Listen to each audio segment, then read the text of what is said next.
Bahasa Sunda pikeun kelas 2 dina buku LKS. Ayeuna orang teraskeun diajarna atau melanjutkan materi yang kemarin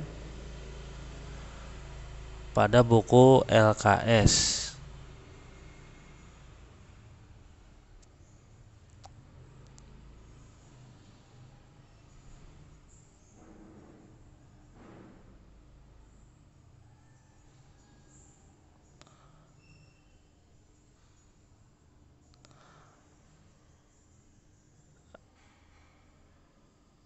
Assalamualaikum warahmatullahi wabarakatuh.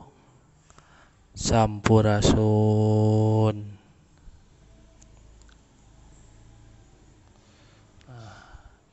Dina pangajar hiji anu judulna hirup sauyunan di LKS halaman 5 dugi ka 7 ya. Ayeuna belajar di halaman 5 sampai halaman 7. Bagian B yaitu nyarita dan bagian C adalah baca ya. Nah, pada bagian B, dina bagian B naon anu dimaksud pupuh.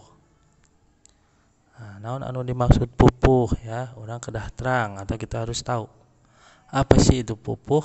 Nah, tapi bahan minggu ayeuna orang ngaregepkeun ya. Hiji ngaregepkeun nyarita anu kadua maca, terus kerjakeun pancen mandiri. Bahan pangajarna dina bagian B. Nah, ieu masalah pupuh. Nah, ieu artina pupuh bisa dibaca ya. Nah, jelas naon artina pupuh. Terus pupuh teh dibagi aya guru wilangan jeung guru lagu ya.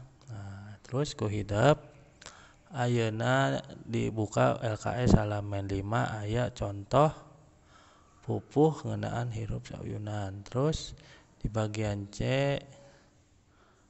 aya oge orang maca masalah hirup sauyunan oge.